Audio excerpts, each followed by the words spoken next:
A paz do Senhor Jesus, queridos irmãos da Missão Cristã Portuguesa em Jersey, tudo bem com vocês?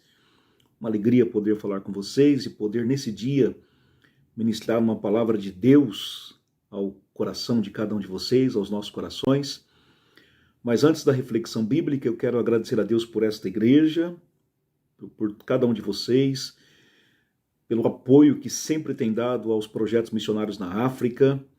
Em nome da Missão Mãos Estendidas, como secretário executivo da missão, eu quero agradecer, em nome de Jesus, que Deus continue abençoando e honrando grandemente vocês. Nosso presidente da missão, pastor Elias, amigo, pastora Wanda, seus filhos, toda a liderança desta igreja, que Deus continue abençoando grandemente vocês. É um privilégio poder estar neste momento com vocês, nesse culto missionário, para compartilharmos um pouquinho a palavra de Deus. E eu quero ler com vocês, para a nossa meditação, um texto bíblico bem conhecido que está no Evangelho de Mateus, no capítulo de número 9, versículo 35 até o 38, e depois o capítulo 10, o versículo 1. A palavra do Senhor nos diz assim, versículo 35 do capítulo 9. E percorria Jesus todas as cidades e aldeias, ensinando nas sinagogas deles, e pregando o evangelho do reino, e curando todas as enfermidades e moléstias entre o povo. Versículo 36, e vendo a multidão, teve grande compaixão deles, porque andavam desgarrados e errantes como ovelhas que não têm pastor. Versículo de número 37. Então disse aos seus discípulos, a seara é realmente grande, mas poucos são os ceifeiros. Versículo 38, rogai, pois, ao Senhor da seara, que mande trabalhadores para a sua seara, ou que mande ceifeiros para a sua seara. Capítulo 10, versículo 1 diz assim, e chamando os seus 12 discípulos, deu-lhes poder sobre os espíritos imundos, para os expulsarem e para curarem toda a enfermidade e todo o mal. Vamos pensar um pouquinho esse texto juntos? Para tal, ele é um texto muito precioso, muito rico. Vamos orar pedindo ao Espírito Santo que nos dê sabedoria e graça para a exposição do texto em nome do Senhor Jesus e que o seu coração esteja preparado para receber essa poderosa palavra de Deus para a sua vida nesse dia. Vamos orar? Pai, em nome de Jesus, eu rogo a tua graça e a tua misericórdia. Tua palavra foi lida, Senhor, ela é poderosa e eu dependo inteiramente do Senhor. Que o teu Espírito Santo, ó Pai, nos dê inspiração, sabedoria e discernimento, ó Pai, para a exposição da tua palavra neste momento. E que essa palavra, Pai, liberada, que é a palavra do Senhor, esteja, Pai, tocando os corações e as vidas de todos que estão nos vendo e acompanhando esse culto missionário, ó Deus, para a glória do teu santo nome. Assim nós te pedimos em nome de Jesus, para a glória do Senhor. Amém, amém. Meus queridos irmãos, nós estamos diante de uma porção da palavra de Deus que no meio missiológico nós chamamos aqui, chamamos esse texto, a porção, como a direção de Jesus, as diretrizes de Jesus para a prática da missão da igreja. Jesus está falando aqui com os discípulos, e ele vai enviar os discípulos na sequência pela primeira vez, sem a presença dele com os discípulos, para que os discípulos pudessem ir praticar a missão, falar do evangelho, falar do reino de Deus, anunciar o reino de Deus. E Jesus então está dialogando, conversando com os discípulos antes do envio dos discípulos para a prática da missão. Porque até então, os discípulos sempre estiveram presenciando o que Jesus havia feito ou estava fazendo. E agora Jesus vai enviá-los sozinhos para a prática da missão. Então nós encontramos aqui Jesus nos orientando os discípulos e consequentemente a mim e a você que somos discípulos de Jesus hoje, Jesus nos orientando para que nós possamos de fato praticarmos a missão, levando a expansão do reino até os confins da terra, seguindo as orientações e a fundamentação que o próprio Senhor Jesus ele vai estipular, vai ensinar aqui nessa passagem para nós. Eu quero chamar a sua atenção para esse texto, tendo em vista que estamos em um culto missionário, embora não presencial, mas missionário, e eu quero chamar a sua atenção para as verdades que nós podemos extrair, tirar desse texto para as nossas vidas nos dias de hoje. Inclusive, alguns estudiosos do texto chegam a afirmar que aqui nós encontramos os 5 Cs da missão, os 5 Cs da missão. Então, vamos ver um pouquinho sobre isso, e eu quero a sua atenção por alguns minutos para que nós possamos refletir e deixar o Espírito Santo aplicar essa palavra aos nossos corações em nome do Senhor Jesus. Amém? Então, olhando para o texto, olhando para o ensino de Jesus aqui, a primeira coisa que nós vamos observar é que no versículo de número 35, Jesus está dizendo, o texto está dizendo, e percorria Jesus todas as cidades e aldeias. Então veja, percorria Jesus todas as cidades e aldeias. Então Jesus aqui está ensinando sobre o contexto da missão, o contexto da prática missionária da igreja, dos discípulos e da igreja, das nossas vidas. Quando olhamos para essa parte do versículo 35 e pensamos no contexto, podemos fazer uma pergunta: onde? Onde eu devo praticar a missão? Onde eu devo anunciar o evangelho? Onde eu devo pregar o evangelho? Onde eu devo ser missionário, de fato, vivendo o evangelho? Jesus vai responder aqui para nós. Percorria Jesus todas as cidades e aldeias. O ministério de Jesus era um ministério em movimento. O evangelista Marcos vai deixar muito claro isso. Jesus curando e evangelizando e falando do reino e andando para um lado e para outro, anunciando o evangelho do reino. Então veja, percorria Jesus todas as cidades e aldeias, pregando o evangelho, anunciando o evangelho do reino. Então, o contexto da prática da missão, como nós podemos ver esse contexto? O contexto da prática da missão é onde nós estamos. Você e eu somos chamados para sermos missionários onde nós estamos e, consequentemente, o evangelho vai chegar aos confins da terra. Por quê? Quando eu pratico a missão onde eu estou, quando eu vivo essa realidade, praticando a missão, vivendo o evangelho onde eu estou, consequentemente, produzindo transformação em outras vidas através da ação do Espírito Santo na minha vida, através do testemunho, do caráter da minha vida, e outras pessoas se achegam a Jesus. Então eu estou sendo um missionário, eu estou praticando a missão aonde eu estou inserido para a glória do nome do Senhor. E eu quero que você entenda muito bem isso. Você, não importa se você tem título, algum reconhecimento ou não, uma vez que você veio a Cristo, uma vez que Cristo te salvou, Jesus te salvou para uma missão, para a prática da missão, para a evangelização. E você e eu precisamos diariamente entender esse contexto aonde estamos inseridos, e então, nesse contexto que estamos inseridos, nós precisamos viver o evangelho, pregar o evangelho e, consequentemente, pessoas serão alcançadas para a glória do nome do Senhor. Jesus está dando aos discípulos a diretriz, ou as diretrizes da prática da missão. Então a prática da missão começa aonde eu estou. Aí onde você está, na sua cidade, no seu país, você que está nos vendo pelas redes sociais, aonde você está é o lugar que você deve começar a praticar a missão, pregando o evangelho para a glória do Senhor. Mas olhando para o texto ainda, nós podemos perceber que Jesus vai enfatizar que além do contexto da pregação do evangelho, que é onde nós estamos, nós temos um conteúdo para pregar. Nós temos um conteúdo a pregar. Não é o que eu quero pregar, não é o que você quer pregar. Nós temos a mensagem para pregar. É nos dada a mensagem para pregar. Então podemos fazer uma segunda pergunta aqui. Pregar o quê? O que nós devemos pregar na prática da missão? Aí Jesus vai dizer, o texto vai dizer, e percorria Jesus todas as cidades e aldeias, ensinando nas sinagogas deles e pregando o quê? Pregando o evangelho do reino de Deus. Pregando o evangelho do reino. Então veja, nós temos um conteúdo a pregar.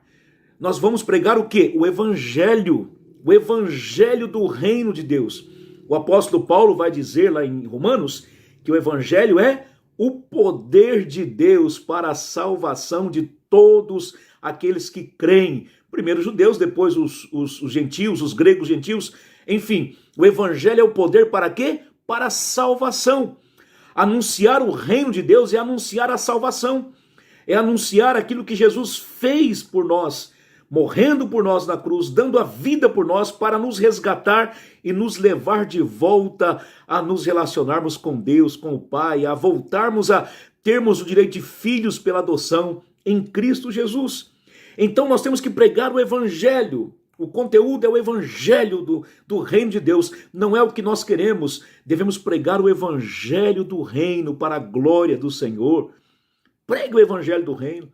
Fale sobre o Evangelho do reino. Fale sobre aquilo que Jesus tem feito na sua vida, na sua família, na sua história. Anuncie o Evangelho do reino, porque você e eu fomos chamados para isso. Quando pensamos nesse conteúdo do Evangelho, que é anunciar o Evangelho do reino de Deus, nós podemos dizer o seguinte, perceber o seguinte: nós devemos pregar o Evangelho, devemos ensinar o Evangelho e servir através do Evangelho. Pregar em geral, ensinar significa discipular pessoas de fato e servir o próximo através do Evangelho. O conteúdo do Evangelho me leva a isso, a entender isso, a vivenciar isso. Pregar o Evangelho é servir ao próximo, anunciar as boas novas do reino e ensinar, discipular pessoas, ensinar pessoas a caminhar com Jesus, a viver de fato o Evangelho de Cristo Jesus para a glória do nome do Senhor. Então, meus queridos, eu quero desafiar você a praticar isso na sua vida, diariamente, constantemente. Você está em um contexto onde você está, você deve anunciar o Evangelho. Você tem o conteúdo, é o Evangelho do reino de Deus, é o poder. O Evangelho é o próprio Jesus encarnado, é o próprio Cristo. O Evangelho é Jesus. Ele é a presença dele através da ação do Espírito Santo. Quando pregamos esse conteúdo, os milagres acontecem, as coisas acontecem, porque Jesus está agindo através do Espírito Santo para a glória do nome dele. Mas olhando para o texto ainda, nós percebemos que além do contexto, além do conteúdo, Jesus vai dizer também algo muito importante para nós aqui, na prática da missão, na prática de anunciar o Evangelho. Ele vai dizer, na sequência, versículo 36, e vendo a multidão, teve grande compaixão. Nós temos que ter compaixão. Jesus viu a multidão e o que ele teve? Compaixão. Então aqui podemos fazer uma pergunta: como eu devo pregar o Evangelho? Eu tenho que pregar o Evangelho com compaixão. Se eu não tiver compaixão no coração, eu não vou anunciar o Evangelho. Eu não vou pregar o Evangelho. Jesus viu a multidão, viu pessoas desgarradas, aflitas, deprimidas, como ovelhas sem pastor. Ele olhou, ele percebeu o que estava acontecendo, e essa percepção de Jesus faz com que ele nos ensine acerca do serviço, do servir essas pessoas, de ter compaixão por essas pessoas. O que é compaixão? Compaixão não é você ter dó de alguém. Compaixão não é você sentir remorso por alguma situação que você viu e você falou assim, judiação, coitadinho. Não, não é isso. Compaixão provoca dor interior. A compaixão mexe com o interior. A compaixão mexe aqui, mexe no coração, mexe por dentro, começa a provocar uma dor, um desconforto. E quando eu sinto dor, quando eu sinto desconforto, o que eu vou fazer? Eu vou ter que procurar remédio para poder aliviar essa dor. E qual que é o remédio que eu vou tomar para aliviar essa dor? Do meu coração, da minha alma. É justamente se compadecer das pessoas e servi-las, fazendo algo por elas, para ajudá-las a saírem do estado que elas estão, de pecado, de perdição, caminhando para a perdição eterna, muitos perecendo, muitos precisando de uma palavra amiga, de braços amigos, de motivação de alguém através do Evangelho. E quando eu me compadeço, eu vou agir para que essas pessoas possam de verdade experimentar o que o Evangelho produz na vida delas, porque já produziu na minha, e eu me compadeci. Como Jesus se compadeceu das multidões, eu também me compadeci, e eu vou fazer algo para que o Evangelho de Cristo se espalhe em toda a terra para a glória do nome do Senhor. Então isso é muito importante. Muitos de nós falhamos como igreja hoje porque tem faltado compaixão. Nós nos tornamos pessoas insensíveis muitas vezes, um coração endurecido, um coração não quebrantado, um coração que não sente a dor do próximo, não sente o que o próximo está sentindo, o que aquela pessoa que está perdida, se nós não chegarmos até elas com o Evangelho, elas estão perdidas eternamente, elas vão morrer sem Cristo, vão para a perdição eterna. Nós não podemos nos conformar com isso, nós temos que estarmos com os nossos corações cheios de compaixão para que possamos de alguma forma nos mobilizarmos para levarmos o evangelho, para pregarmos o evangelho, um evangelho cheio de compaixão, um evangelho que me leve a uma ação verdadeira em favor daqueles que precisam conhecer Jesus, porque alguém teve compaixão de mim, alguém anunciou o evangelho para mim ou para minha família, eu hoje estou em Cristo Jesus e eu preciso me compadecer anunciando o evangelho a outras pessoas para a glória do nome do Senhor. Então, como eu devo pregar o evangelho? Com o coração cheio de compaixão. Tem compaixão no seu coração? Você está sentindo a dor do próximo? Você está sentindo a dor daqueles que estão partindo sem conhecer Jesus? Não só em onde você mora, no seu país, na sua cidade, mas em outras nações, tantas etnias que ainda não conhecem Jesus, tantas etnias da terra que precisam conhecer o evangelho. Eu e você precisamos nos compadecer para que o evangelho chegue a dessas pessoas para a glória do nome do Senhor. Mas olhando para o texto ainda, nós percebemos que nesse comissionamento de Jesus, nessa prática da missão de Jesus que ele está nos ensinando, além do contexto, que é muito importante, do conteúdo, da compaixão, Jesus também vai nos chamar a atenção para algo muito interessante, que é o quê? O compromisso. O compromisso. O que seria o compromisso? Podemos fazer aqui a seguinte pergunta, não é? Quem deve ter esse compromisso? Quem deve anunciar o evangelho? O Senhor Jesus vai dizer no verso 37, a seara é realmente grande, mas poucos são os ceifeiros. Ele está dizendo isso para quem? Para os discípulos. Então, de quem é esse compromisso de anunciar o evangelho? Dos discípulos. O compromisso de anunciar o evangelho é nosso, a seara é grande, há muito o que fazer. Rogue ao Pai para que envie trabalhadores para a sua seara. Tudo isso devemos fazer, orar em nossos cultos diariamente para que Deus levante missionários, levante pessoas para orar pelos missionários, para contribuir com a obra missionária, para ajudar no envio de missionários. Enfim, tudo isso é importante, mas a ênfase de Jesus aqui para os discípulos é justamente essa. Quem deve cumprir esse compromisso? Quem tem a missão de anunciar o evangelho? Nós, os discípulos. Você foi salvo para isso. Você foi salvo para cumprir a missão de levar outros a Cristo Jesus, a salvação em Cristo Jesus. Você não foi salvo só para ir para o céu. O ir para o céu é uma certeza se nós estamos em Cristo Jesus. Nós fomos salvos, fomos alcançados pelo evangelho para quê?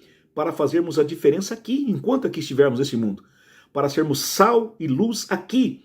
Para fazermos a diferença aqui, para levarmos outras pessoas ao conhecimento de Jesus aqui. Essa missão é minha e sua, e você pode pensar, mas pastor, eu não tenho informação, eu não tenho um chamado missionário de forma específica para ir para um outro país, etc, etc. Não importa isso, você tem que entender que você é um discípulo de Jesus. Você não foi chamado para ser crente, você não vai achar na Bíblia em nenhum lugar uma expressão dizendo que você foi chamado para você ser crente. Você foi chamado para ser discípulo, você foi chamado para seguir Jesus, a imitar Jesus, ser discipulados pelos princípios que Jesus estabeleceu. E o princípio principal daquilo que nós temos que fazer, fomos alcançados por Jesus para quê? Para fazer Jesus conhecido àquelas pessoas que ainda não conhecem Jesus. Muitas vezes tem pessoas nas igrejas que estão frustradas, desanimadas, desmotivadas. Por quê? Porque não vivem isso.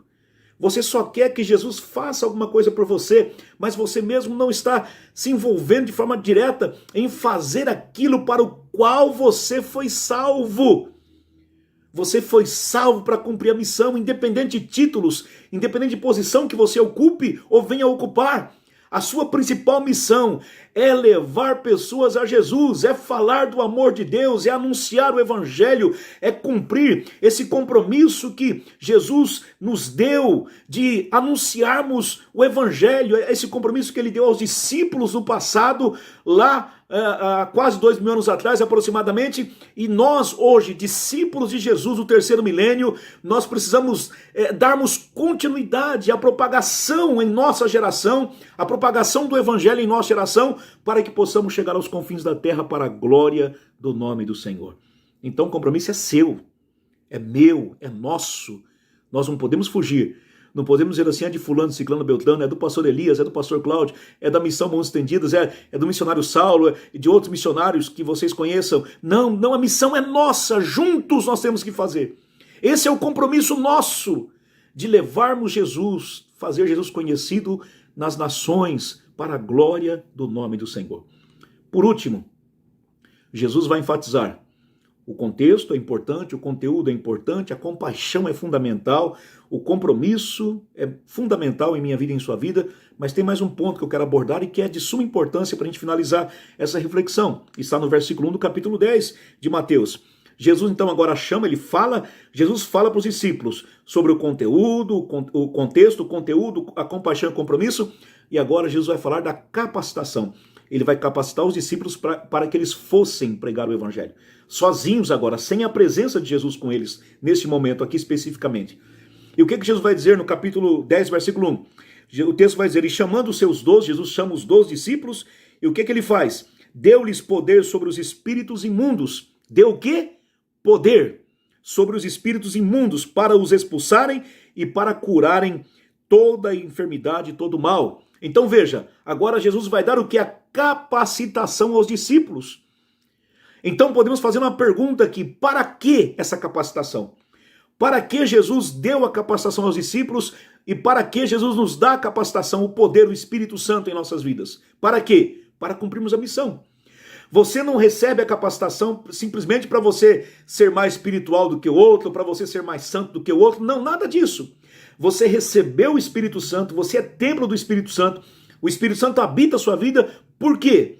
Porque você é capacitado pelo Espírito Santo para quê? Para pregar o evangelho, para ir pregar o evangelho, para curar os enfermos, para expulsar os demônios, para fazer com que o evangelho torne-se uma realidade, para que o evangelho tenha face, tenha rosto, tenha mãos, tenha pernas, através da sua vida, tenha boca, enfim, você é portador dessa capacitação através do Espírito Santo para pregar o evangelho, para operar sinais e maravilhas para a glória do nome do Senhor Jesus. Agora preste atenção, queridos. O problema é que muitas vezes nós queremos primeiro a capacitação para depois fazermos as demais coisas. E aqui está totalmente o contrário. No reino de Deus não é assim. Jesus está sendo bem enfático com os discípulos, deixando claro: se eles entendessem o conteúdo, o contexto, o conteúdo, se eles entendessem a compaixão, se eles entendessem o compromisso, aí então debaixo da obediência a capacitação viria para a glória do nome do Senhor. E foi o que aconteceu. Os discípulos obedeceram e foram. E quando eles foram em obediência, aquilo que Jesus havia falado se cumpriu. Os milagres começaram a acontecer. As coisas começaram a acontecer. Por quê? Porque eles foram debaixo da obediência, e quando eles foram, o Espírito Santo os capacitou para que eles pudessem viver essa experiência, pregar o evangelho, anunciar o reino de Deus, curar enfermos, expulsar demônios para a glória do nome do Senhor. E eu quero, já finalizando essa reflexão, partindo para o final, eu quero chamar a sua atenção para o texto de Lucas, no capítulo 10. É bem mais claro do que aqui nesse sentido. Os discípulos vão, obedecem Jesus, eles vão, e tudo que Jesus havia falado acontece. Eles operam milagres, maravilhas, e eles voltam cheios de alegria, rejubilando por tudo que tinha acontecido. E Jesus confirma para eles no versículo 17, 18, 19, Jesus vai confirmar: eu via Satanás caindo como raio mesmo, né? Jesus está dizendo: eu via a batalha espiritual, não estava com você, mas eu estava vendo, estava observando o que estava acontecendo. E eles então voltam alegres. Jesus se alegra com eles também, mas Jesus dá uma lição muito tremenda, muito profunda para eles. No versículo 20 do capítulo 10 de Lucas, Jesus vai dizer para eles assim: olha, vocês podem se alegrar, tá? Isso tudo é maravilha, glória a Deus por isso, se alegrem. Mas a alegria de vocês não pode ser pelos sinais que vocês fizeram, porque isso é consequência da obediência. Se vocês obedecerem, os sinais vão acompanhar vocês. Mas vocês se alegrem, sabe por que vocês têm que se alegrarem? Porque o nome de vocês estão escritos no livro da vida. Versículo 20 do capítulo 10 de Lucas. O nome de vocês estão escritos no livro da vida, ou seja, vocês são filhos de Deus, vocês foram chamados para um propósito, vocês foram resgatados, vocês são filhos. Então, se vocês são filhos, se alegrem por isso. O céu é uma certeza para vocês. Agora, se vocês obedecerem, se vocês viverem em obediência, todas as demais coisas vão acontecer, os milagres vão acontecer para a glória do nome do Senhor. Então, queridos, concluindo essa reflexão bíblica, eu quero desafiar você a vivenciar isso, a colocar em prática isso. A prática da missão. A missão é sua, é minha. A prática da missão. O contexto da prática da missão é onde estamos, é onde você está. Coloque em prática, ajude alguém, ore por alguém, fale para alguém do que Jesus tem feito na sua vida. As pessoas querem ouvir isso, o que Jesus tem feito na sua vida, o que Jesus tem feito por você. As pessoas querem ouvir isso de você. Isso é evangelizar, isso é pregar o evangelho. Faça isso. Você tem o conteúdo. O que é o conteúdo? O evangelho do reino. Não é para você pregar o que você quer, é para pregar o evangelho do reino. Jesus, aleluia!